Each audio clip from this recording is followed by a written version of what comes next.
亲爱的观众朋友们，大家好，欢迎大家来到天津卫视大型情感节目《爱情保卫战》。现在大家可以登录微信去搜索"爱情保卫战"的官微视频号，并且呢添加关注。每天晚上8点到10点，我们会开直播，我们的导师呢都会在线帮大家答疑解惑，欢迎大家和我们连线。好，接下来呢一同认识今天来到节目的几位情感导师。大家好，我是新唐米娜，愿大家相爱容易，相处不难。大家好，我是曹鹤阳，情感生活遇烦恼，打开电视看爱宝。大家好，我是莎娜。如果生活赠予你一颗酸柠檬，希望大家有勇气能把它榨成一杯甜美的柠檬汁儿。大家好，我是雷鸣。谈恋爱的时候相处很容易，真正结婚相处那才难啊。大家好，我是曲伟。爱会在细节里生长，也会在细节里消亡。掌声欢迎今天来到节目求助的2组嘉宾登场，欢迎他们。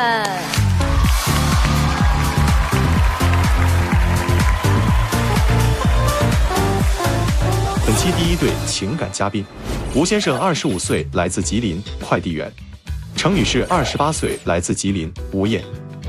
他们遇到了怎样的情感困惑呢？跟他结婚，你后悔吗？跟他结婚不后悔。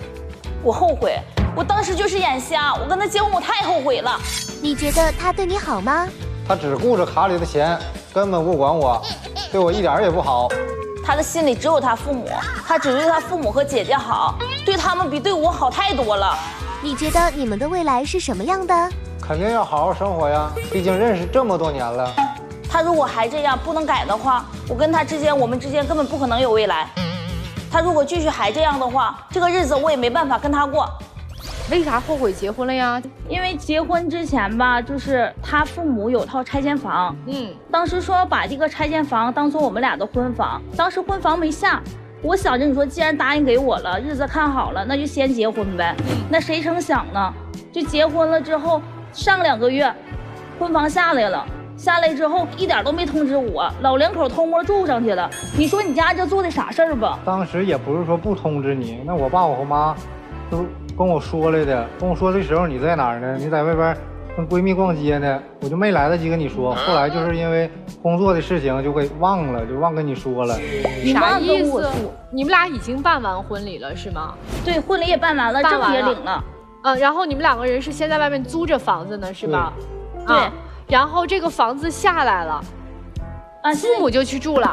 对呀，所以这房子的名儿到底写的是谁的呀？这名写的是我的名。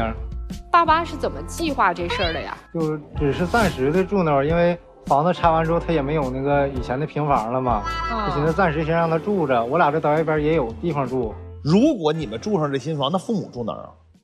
那父母再出去买房子住呀。那当时也说来着，我也同意。我说，要不然让你父母说岁数大了，咱们搬回来一块儿住，是不是？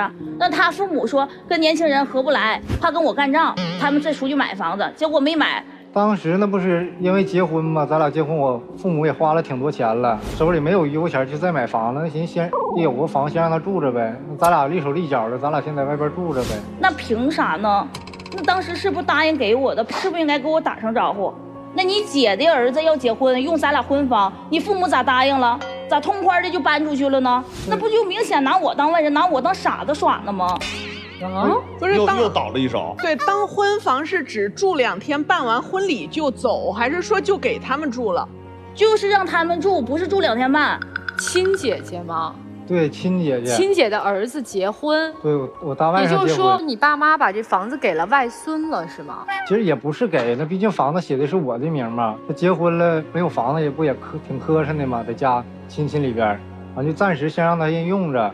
然后我姐这因为我结婚也掏了点钱，完手里现在也是不宽裕，完说先借他先当婚房用个1年2年，到时候等宽上了，他再去给我大外甥买房子去。那你父母住哪儿啊？我姐给掏钱去租房子了。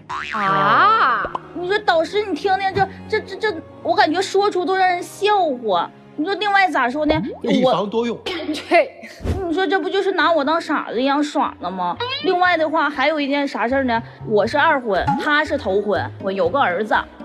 现在儿子呢跟前夫，我感觉他们家就串通好了。现在又他外甥结婚到这个房子了，他姐始终跟你爹妈说没说过这事儿？那个小程啊，在咱家呀，先稳定稳定，房子先不能给他，毕竟结过一婚有儿子，人家有心眼儿啊。那个要万一住进去了之后不给你过了，你房子还得分走一半。你姐说没说过这话？要不是因为说过这话，你家能那么干吗？这不串通好的吗？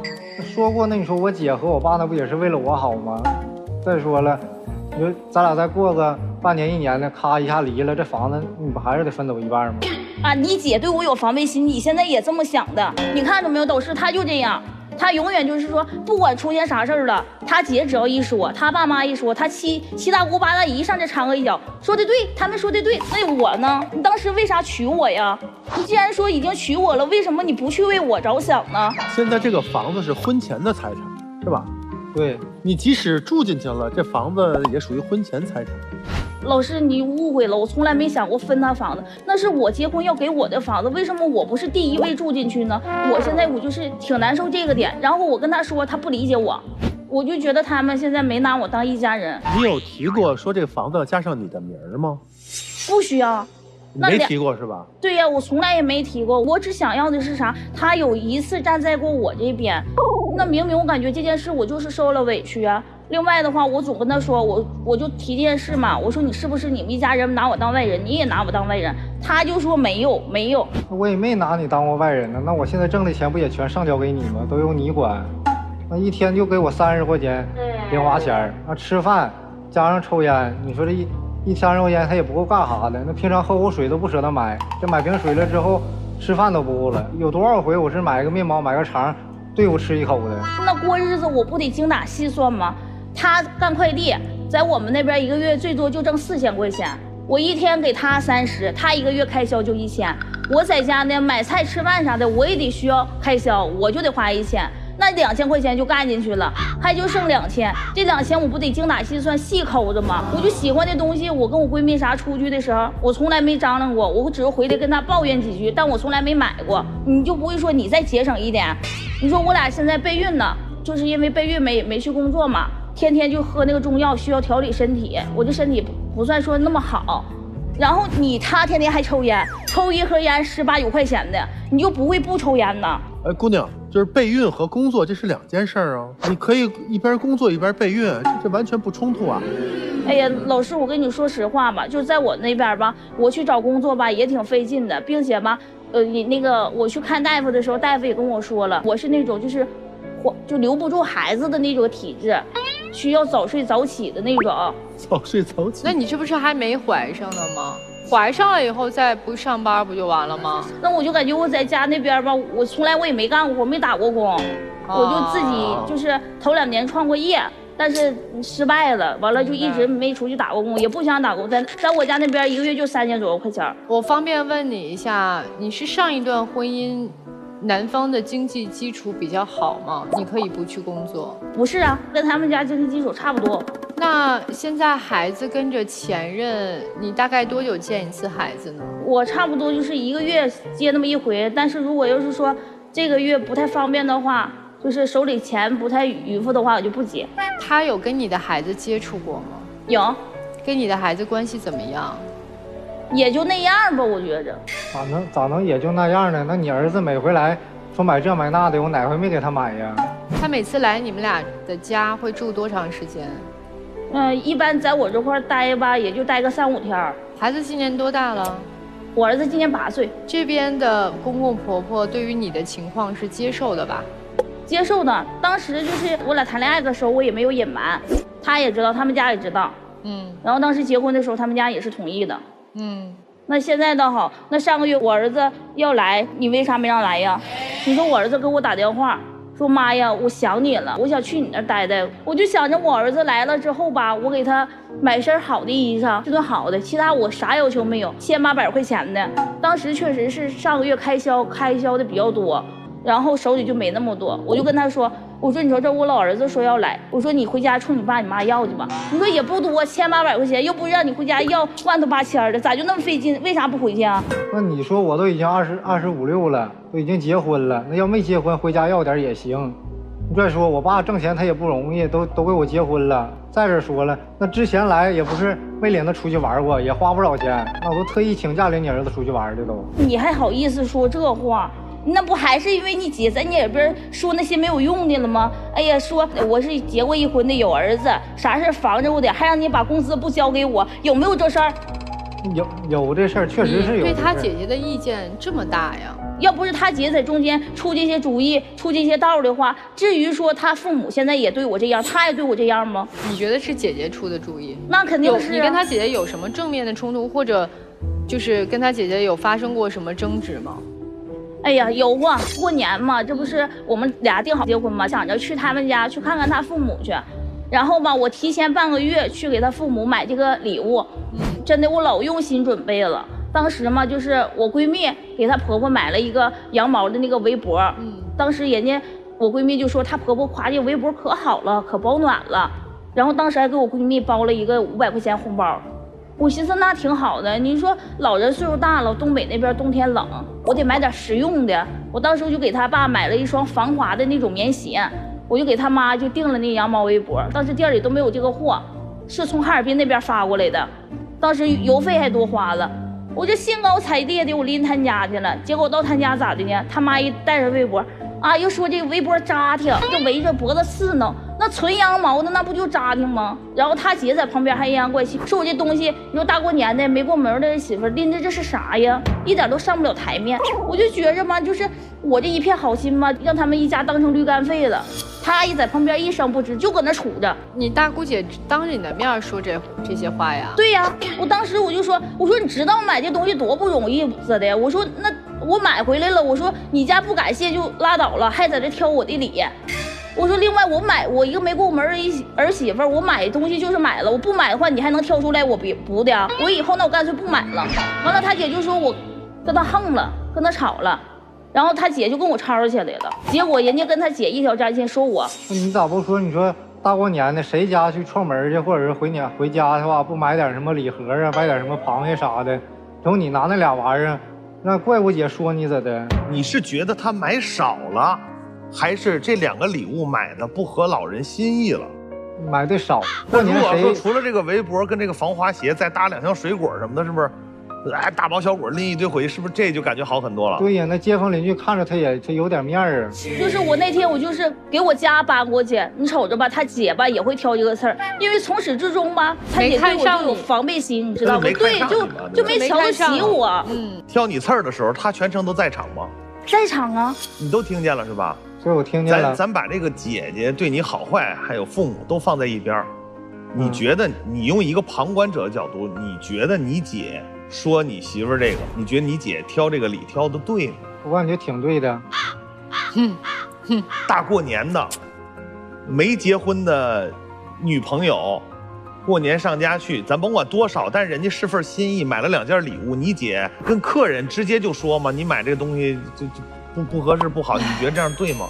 就你说大过年的，你说谁上谁家的话，他不得拿个3样5样的？他压根他就觉得少。行了，明白了。其实这里面有一件事儿，这个必须得确认一下，就是姑娘其实一直是这么多年都没怎么工作过的。那你平常不工作，你在干嘛呀？我每天就是收拾收拾屋子，在家刷刷手机，玩玩麻将啥的，那小娱乐。可别提这麻将了，老师你都不知道，有一回他说要去玩麻将去，完了有3、4个中年人嘛，那玩的可厉害了，常年都在打麻将。我说那你就别去了，别去，你也玩不过人家，就非得要去，输了。那我也不是去总玩的。再说了，你多长时间玩一次呀？我有的时候1个月就玩那么1次2次，有的时候吧这1个月可能就不玩。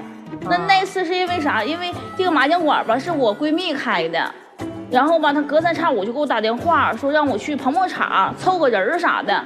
我也拒绝过2、3次了。你说那天吧，就说啥都找我说姐们儿，你要不过来凑啊，这局成不上，他就抽不了这个台费。那你说就那天点儿背就输了，这可倒好，从年前就开始絮叨，一直絮叨到台上，有啥意思啊？那不还你挣的少吗？你怎么就能这么理直气壮的歪理邪说，一直到现在的？今天是谁要来的？我要来的。您想来了以后是要干嘛？要改变啥？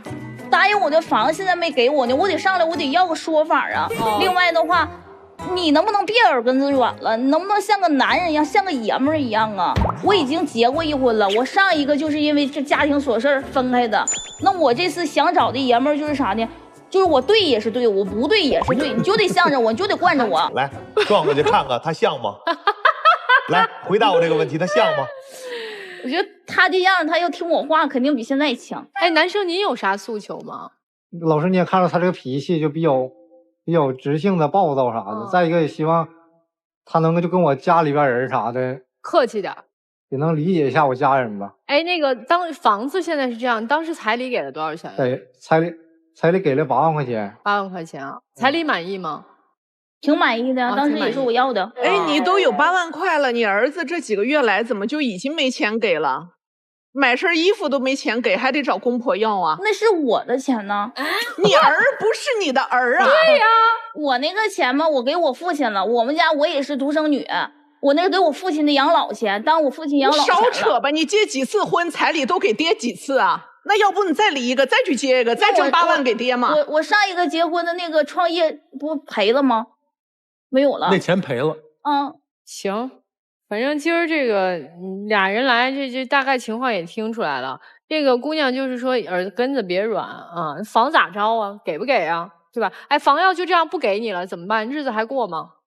不给我也不能跟他过，不过我的房子为啥对呀？我的房子为什么那啥？你还向着你家说话，还对我有防备心？就离，那都不一条心了，我跟他过啥？就离是吧？必须离，必须离啊！好嘞，听好了啊，必须离。我们先来听听各位老师怎么说，来吧，米娜老师。本来这个事儿一早男孩的父母挺讨厌的，他们答应了给你们做婚房的那个房，没兑现承诺，谁都觉得是他们亏了你的。但是等你越说的多吧，我就越觉得别人对待你的方式是由你自己决定的。那我还委屈，这男人为啥不护着我呢？我为啥要护着你啊？你要我给你的儿子买衣服，你让我爸我妈给你的儿子买衣服，你还跟我生不了孩，你还不生，你现在还不好好的备孕，你每天还要跑出去搓麻将，你还有那么多的闲散爱好，你对我充满抱怨，你对我爸妈也不好，我为啥花8万请了这么一姐姐回来呀？他们看不上我，就是因为他们觉得他儿子也是太软弱了，我太强势了呗。他们看不上你是因为你好吃懒做不工作，不产出价值，只伸手找人索取。你用自己的行动在告诉，其实挺给女性丢人的，因为我们拥有工作的权利是靠我们争取来的，我们拥有教育的权利也是靠我们争取来的，我们拥有离婚的权利也是靠一代又一代的女性争取来的。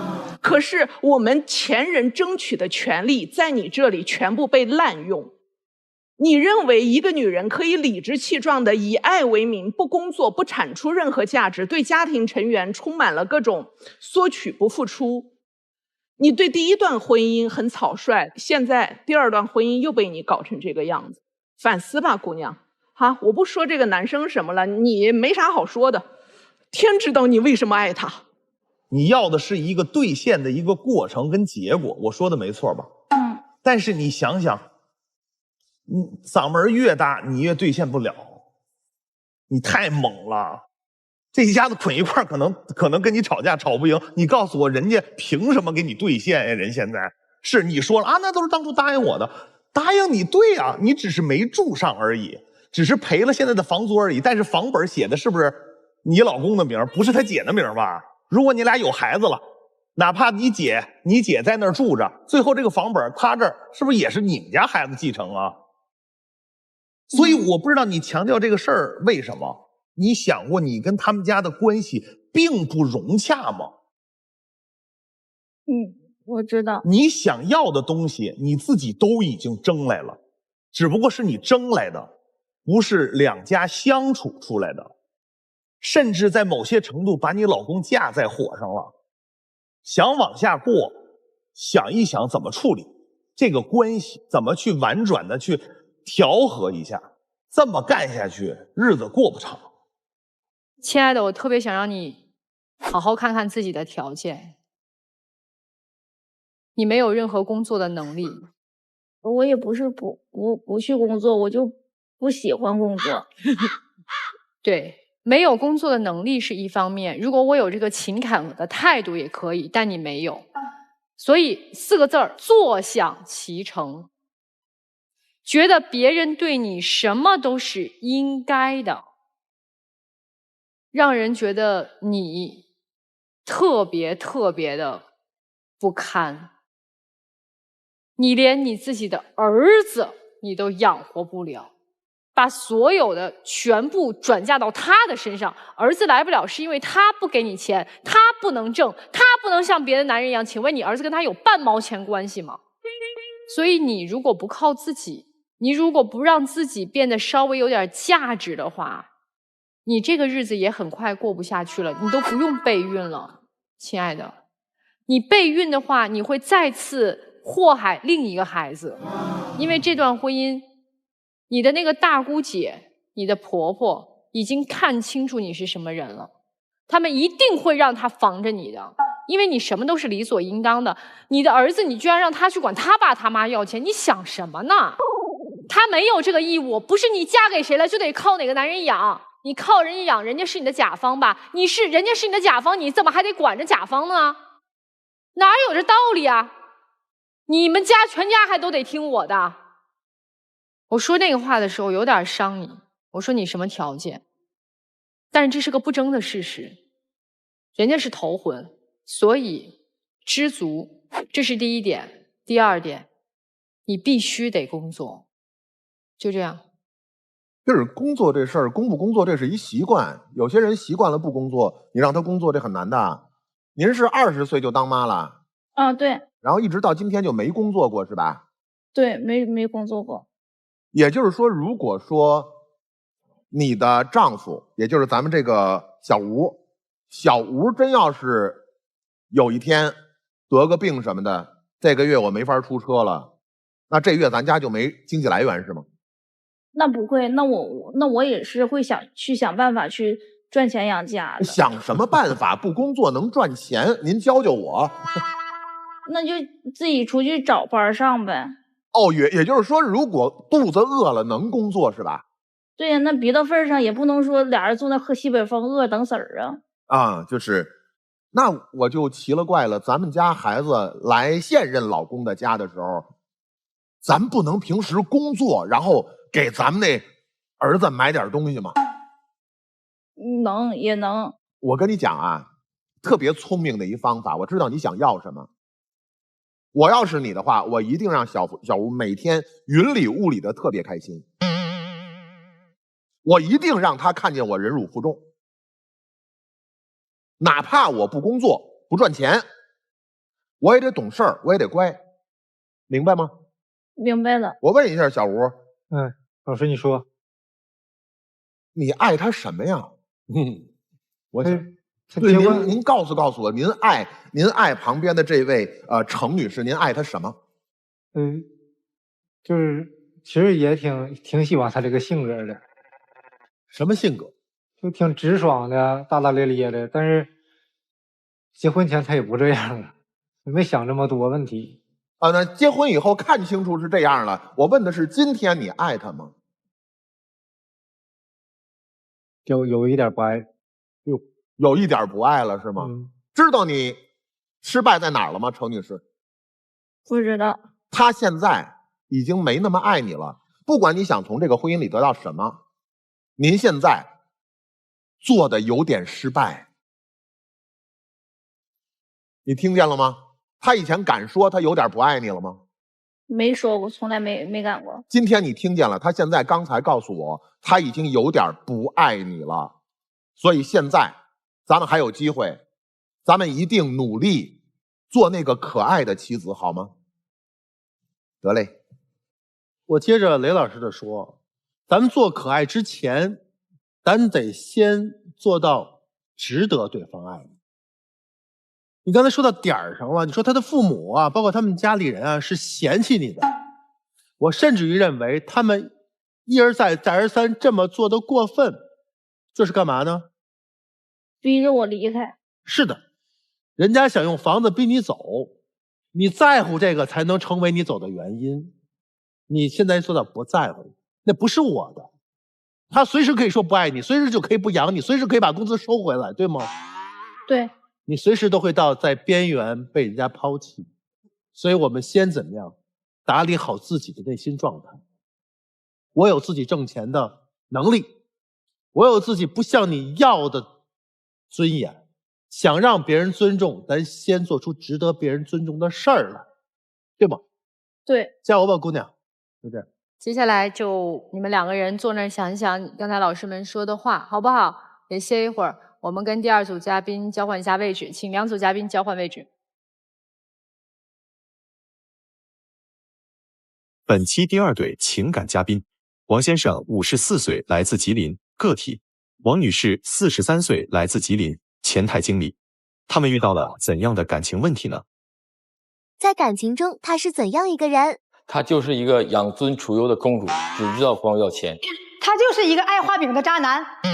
你觉得现在2个人是一种什么状态？现在的经济压力太大了，我根本养不起她。他心里除了他儿子就是他前妻，他心里根本就没有我。你们眼中的未来是什么样的？那肯定要结婚啊，但至少不是现在。我觉得他就想跟他前妻有未来。您2位现在的关系是恋人关系，对吗？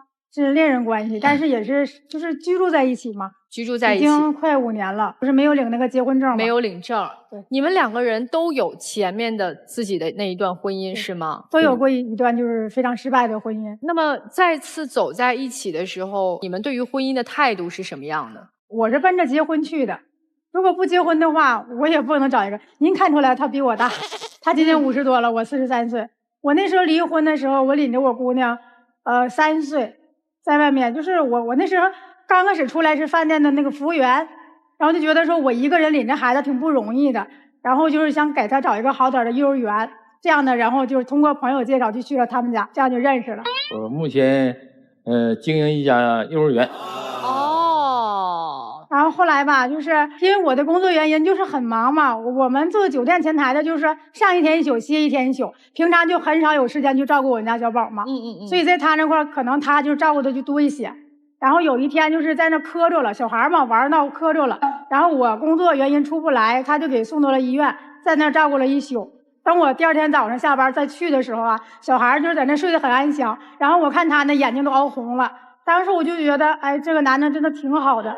特别像我当时那个心态啊，就是一个人带孩子不容易，也没有人关心我，也没有人管我们娘俩，我就觉得，哎，这个男的真的挺踏实的。虽然说比我大了一点，但他有买卖呀，就不怕您笑话。因为那时候我做服务员嘛，我就觉得，挣钱挺不容易的。这是个老板，最起码他能给我好一点的生活嘛。他刚开始不同意，他认为他比我大，我就一直追他，就是没事上幼儿园跟他去收拾收拾啥的。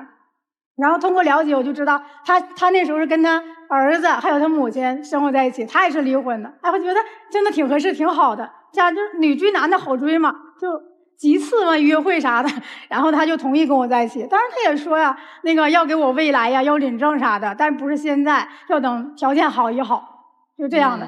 然后我们俩感情就升温的也挺快的，这样就是搬到一起生活，就这样的5年。我认为他能给我好的生活，我没想到就是说真正搬到一起，矛盾就特别多，特别是跟他的孩子呀，还有他的母亲，真的是我没想到的。你们现在搬到一起住了，然后开始出现矛盾了，对吧？对对。我们先说第一个最大的矛盾是什么？哎呀，首先从他儿子去年上大学说起吧。我们家是长春的嘛，他儿子是学美术的，学画画啥的这方面的。这个画画本身就挺费钱的，就是我觉得对我这家庭来说压力就挺大。然后去年在选择上大学的时候，这个孩子就非要上海南的一所大学。我觉得在咱们长春、吉林附近啥的，也不是没有学美术的学校，对吧？当时其实我是反对的，我觉得他上海南远，然后我们对他照顾会少很多。第二点呢，我的顾虑是啥呢？就是离家太远了，然后来回的费用啥的会很大。其实我们的幼儿园现在真的是越来越不好了，不像当初那么好了。当时跟老王说，我说你劝劝你儿子，不要去那么远。他永远是沉默。但是孩子既然选择了，你说他也上大学，那我们就应该是去支持他，尊重他的选择嘛，是不是？这没啥好解释的，中国的父母不都这样吗？就砸锅卖铁，我得把孩子供出来吧，对吧？对。我相信你的女儿要这样，你也会尽力满足你的女儿的一些梦想嘛，对不？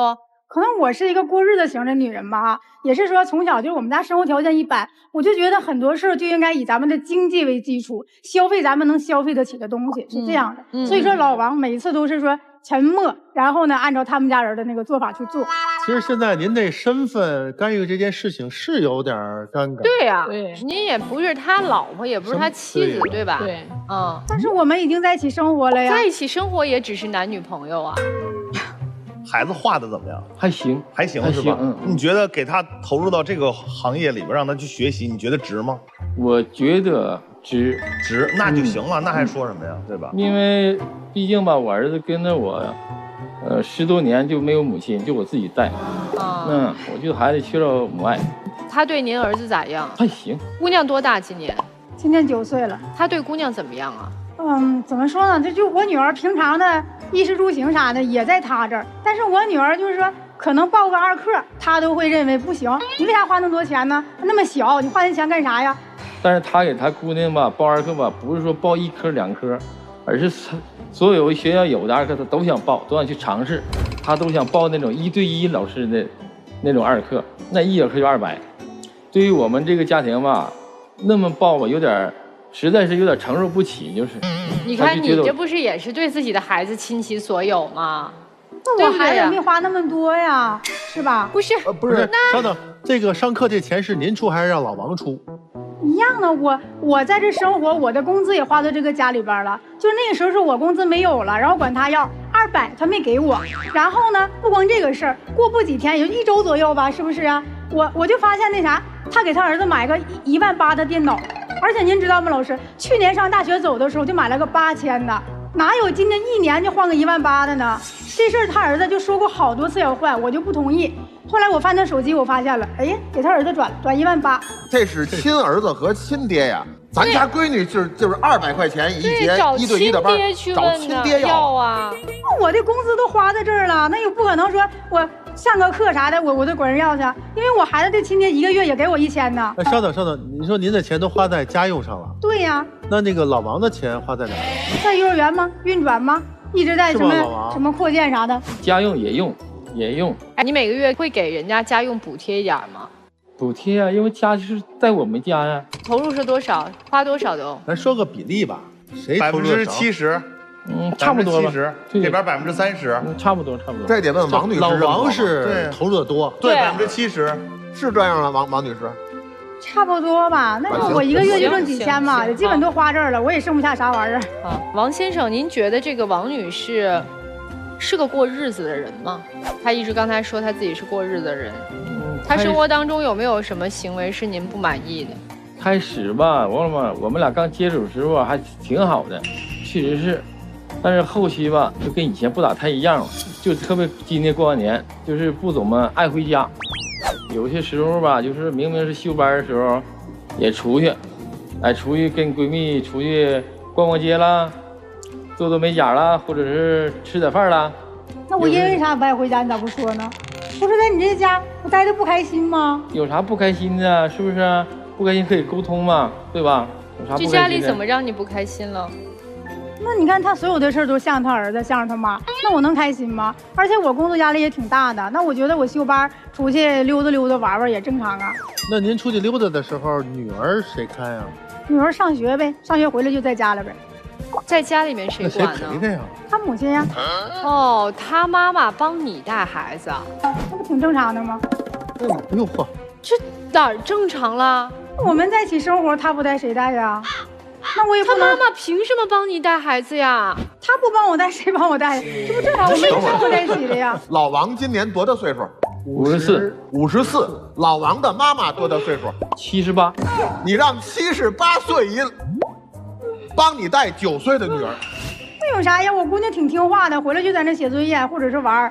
谁给做饭呢？谁在家谁做呗。谁在家呀？你不是不在家，你不是跟闺蜜在外面呢吗？那谁在家呀？现在？哎呀，我也不是总在外边啊。主要是我做饭。主要是你做饭啊？老娘不做饭吧？有时候不让她做，因为现在都是电的和煤气啥的，怕她有的时候使得还不安全。78了，那这家里面的家务都谁干啊？你们跟妈妈住在一起？以前她也干，但最近吧不咋干。完，她还特别干净，把那个家里打扫干净了，衣柜啦都得整的板板正正的。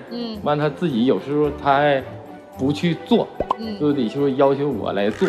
那谁不希望家里板板正正、干干净净的呀？我本身2个孩子是吧？那乱糟的行吗？是那回事吗？喜欢你得做点啊，是不是？我搁幼儿园有时候很忙，有时候回家吧就也挺累的，也挺累的。你咋的？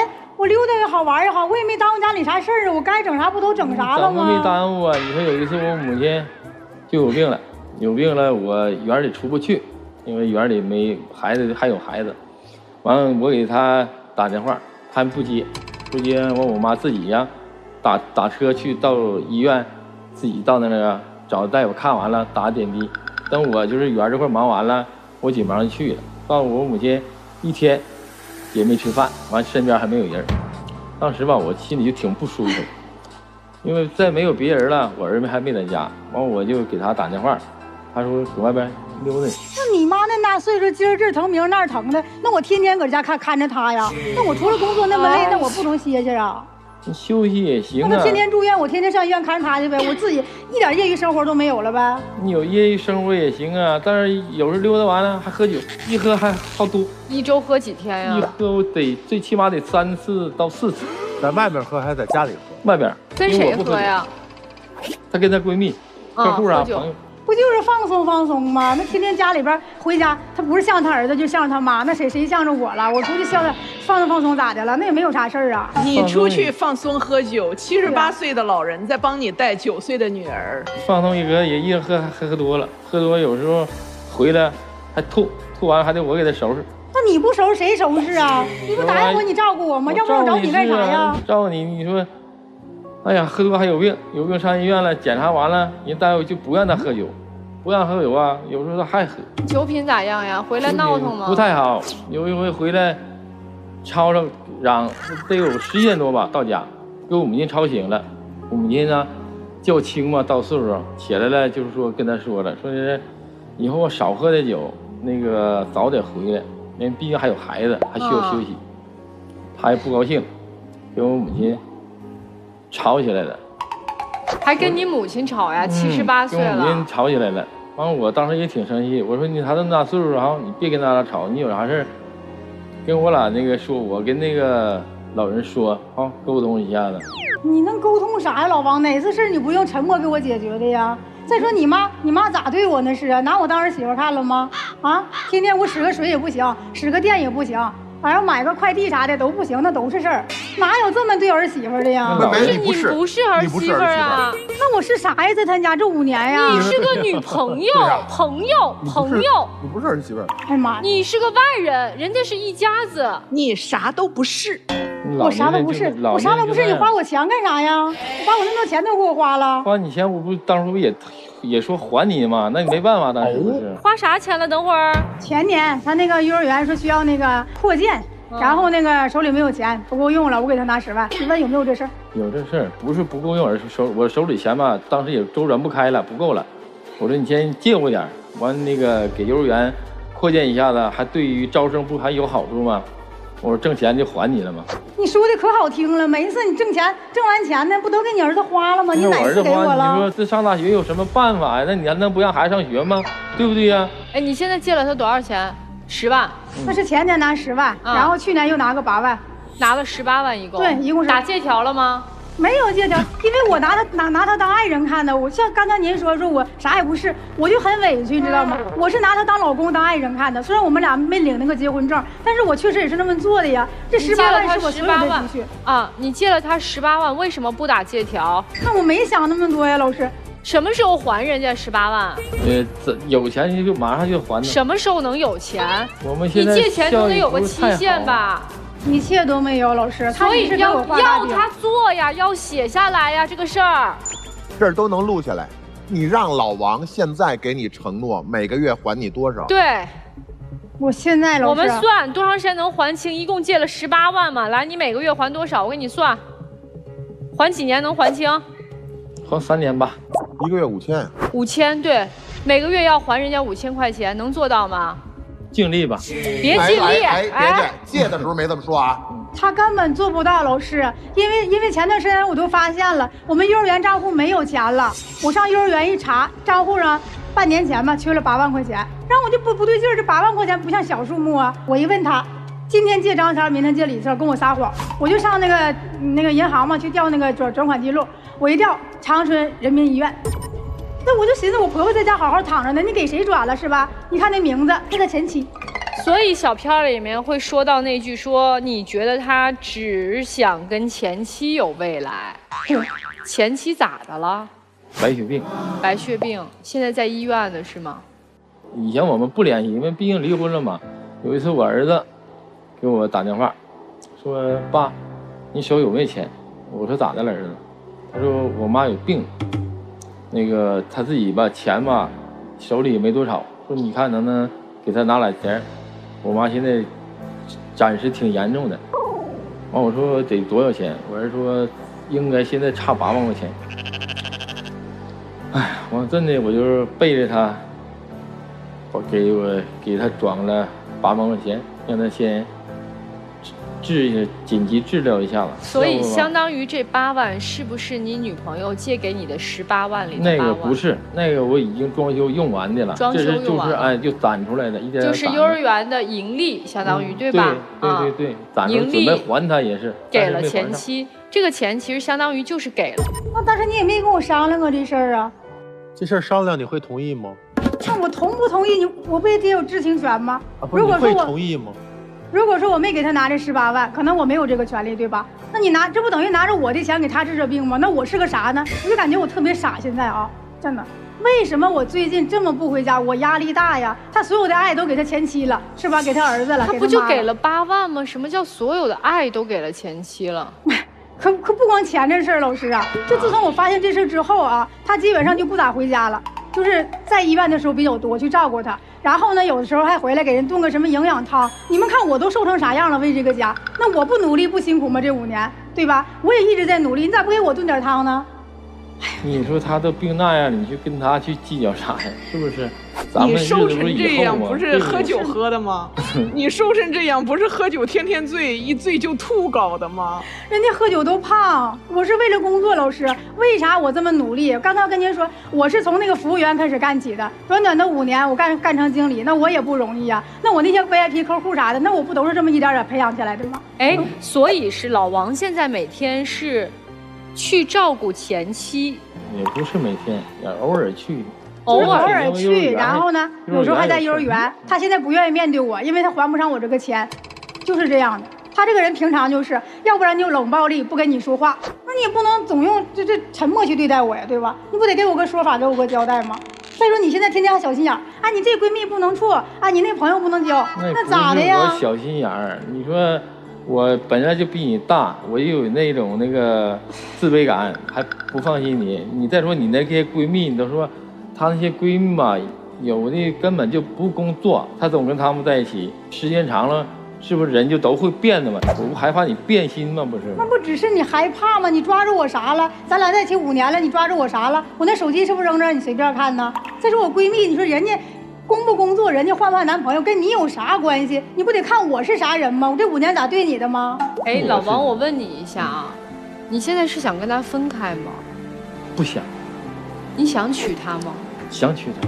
啥时候娶啊？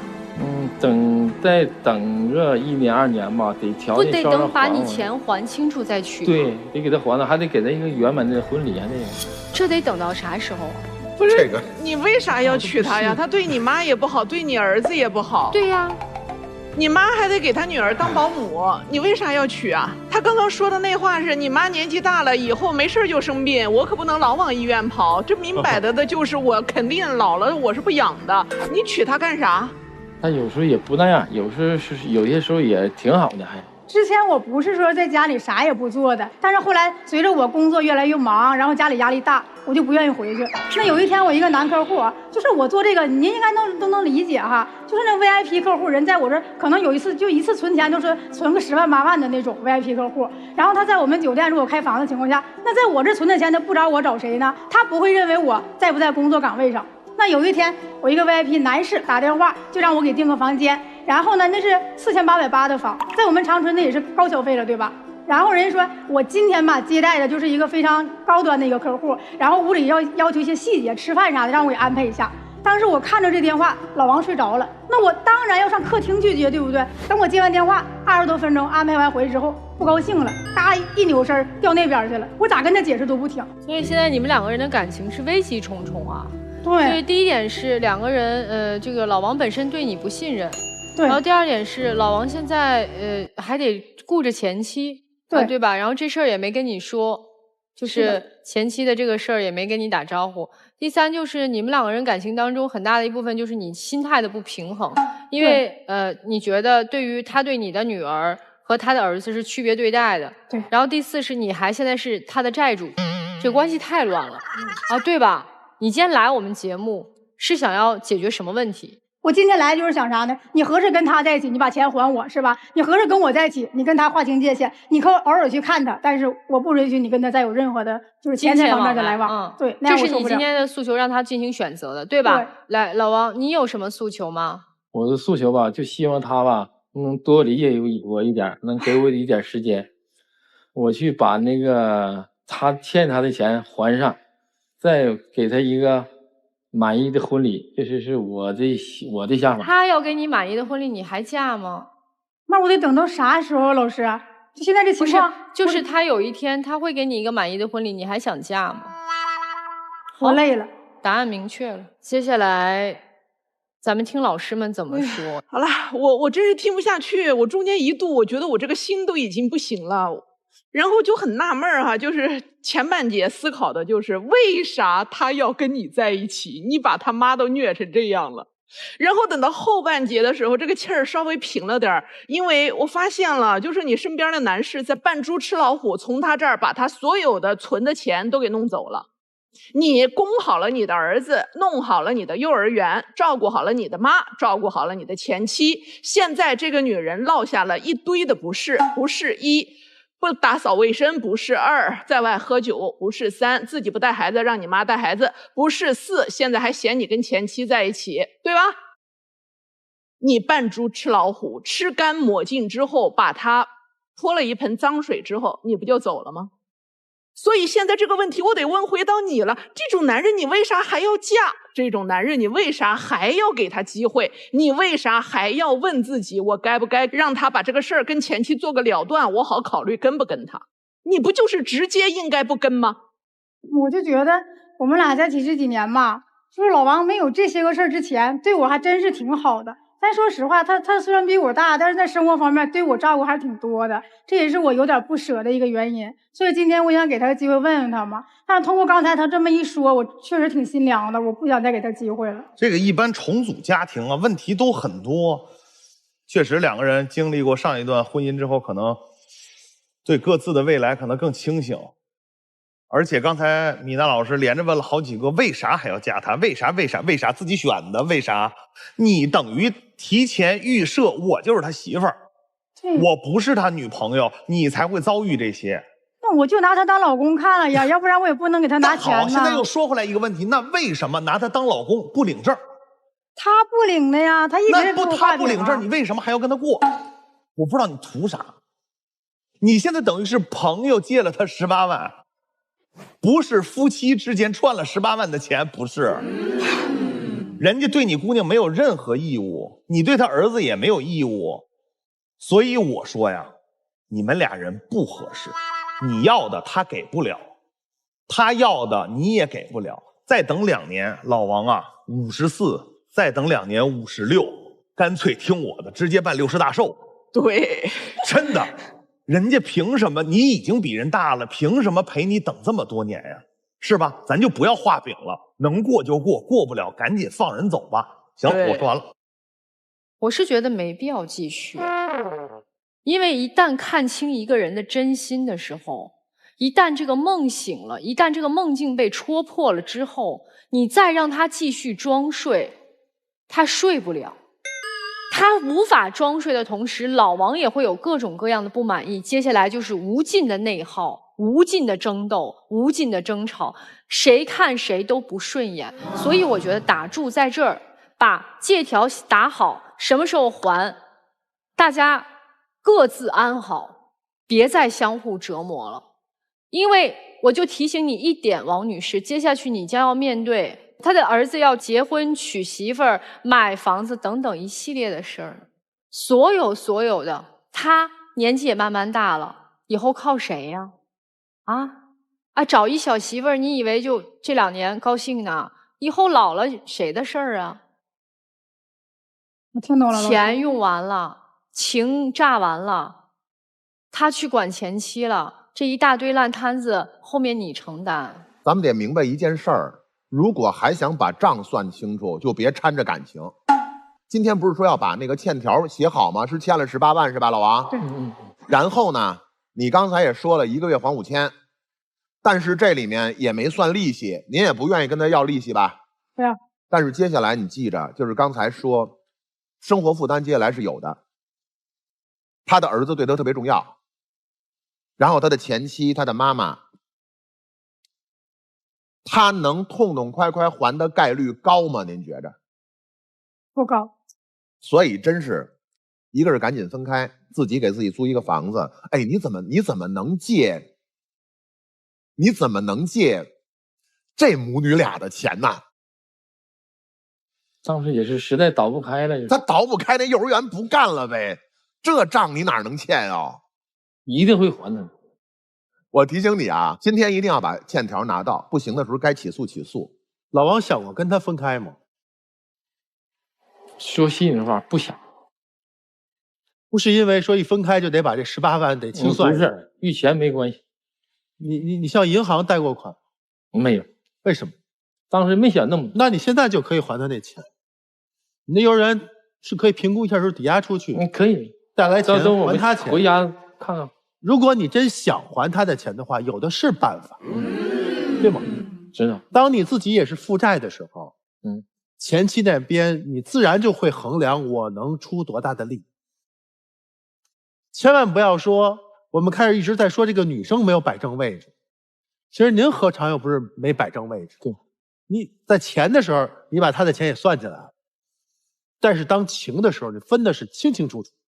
我的儿子，你的女儿，我的妈妈，我的前妻，你的事儿，你的朋友，分的是一清二楚。所以说你们不妨啊，我认为现在女生要搬出去，否则说不清楚到底是你占了她的便宜，还是她在占你的便宜，互相都没那么清白。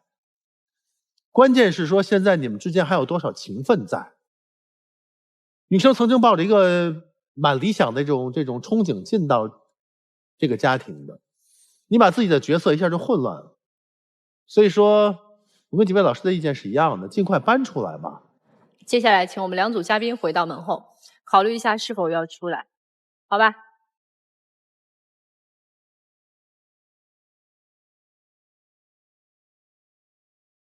欢迎大家通过金云 App、天津 IPTV 网络电视、万事达手机客户端观看本期节目。同时呢，您也可以登录优酷视频、腾讯视频收看节目的完整内容。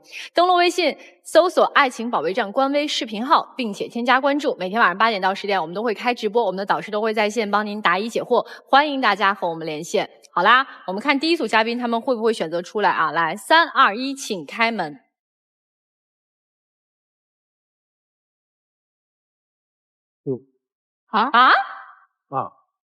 他们俩不出来了？好事儿。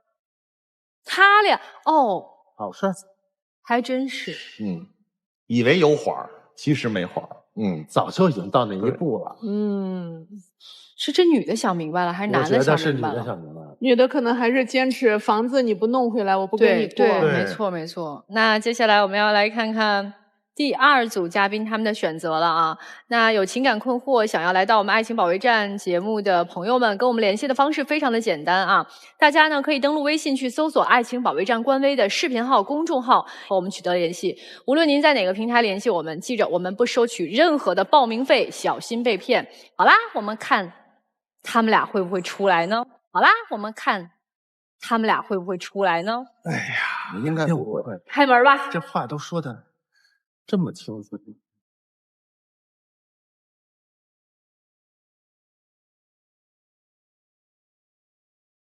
好，这姑娘这应该今天是清醒了。对，不管怎么样，都希望他们能好好的继续生活吧。希望能碰到一个真心爱自己的那个人。我们下一期《爱情保卫战》再见。